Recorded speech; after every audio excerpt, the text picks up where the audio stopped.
I believe that the nervous system and the trauma that we've experienced in our lifetimes is dictating what lens we see life through.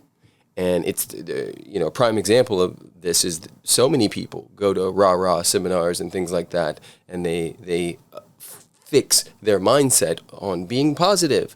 But as she said, the body remembers what the mind forgets.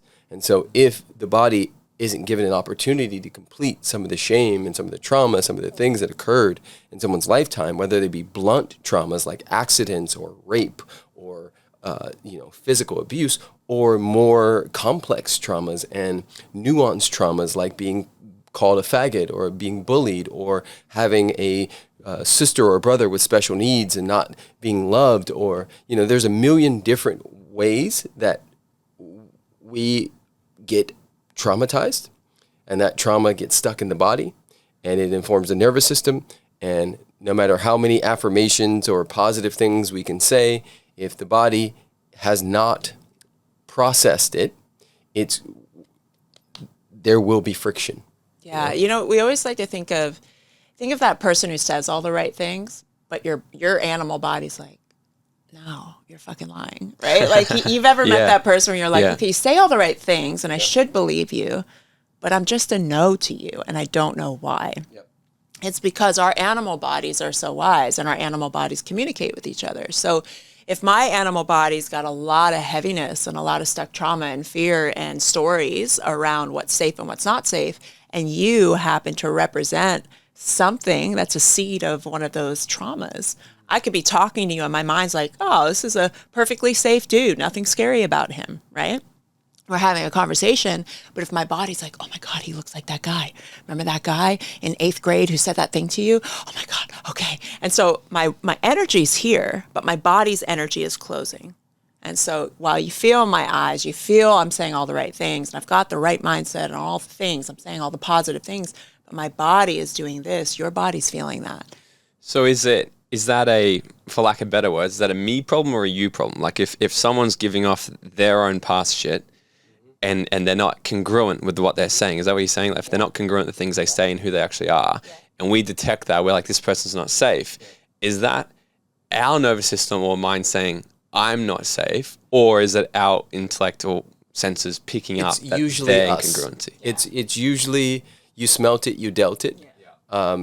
We can overlay things on other people, right? For instance, I am Afro amazing. I happen to come in this dark, sexy chocolate skin suit, and there are people who see me and instantly think that I'm a killer and a drug dealer and a rapist and all these other things, right? Is that me or is that them? Most of the time, it's them. Yeah, and it's our brains, our mind is a very complex organism, and it's constantly deleting, distorting, and generalizing.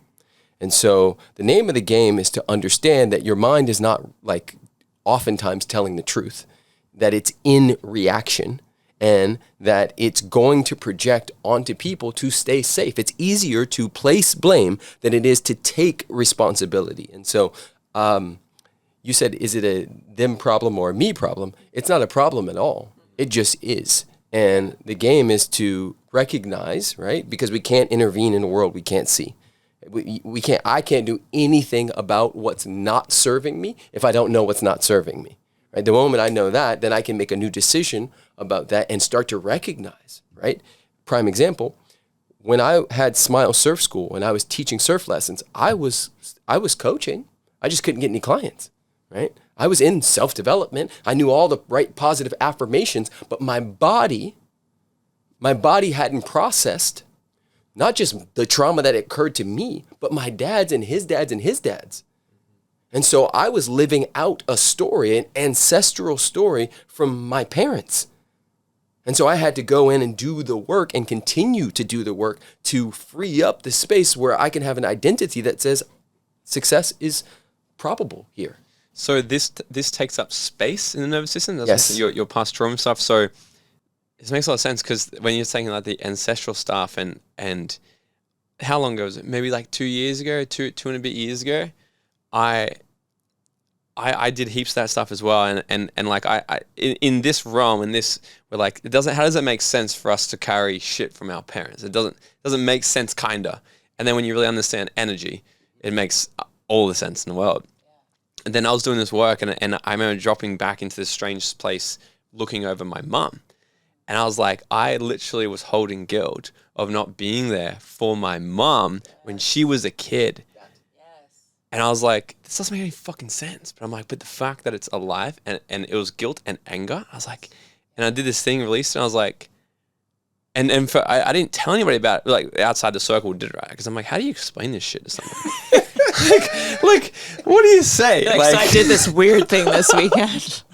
Don't judge me. I released drama from my mom's from childhood. From before I was born, but it's something I've been holding on to. No, it's hard to explain. Yeah, but the results that have happened in my life since, it seems quite easy, flawless. But before it was like this grind, this hustle, and things just, I do a lot less, I make a lot more now. There's more ease. Yeah, that's what it feels like. Yeah, so when there's more space in the body, you're not trying to be in this hypervigilant state of I have to keep producing. So you're not producing from fear and force. You're producing from ease and like, oh, I get to do this. What do I want to create? Yeah. Thank you so much for listening. And if you got value from this episode, it goes such a long way. If you can just take 20 seconds of your time, leave me a 5-star rating and written review, then screenshot this episode and share it to your story. And make sure you tag me for that shout out. And until next time, guys, go out there and dream out loud.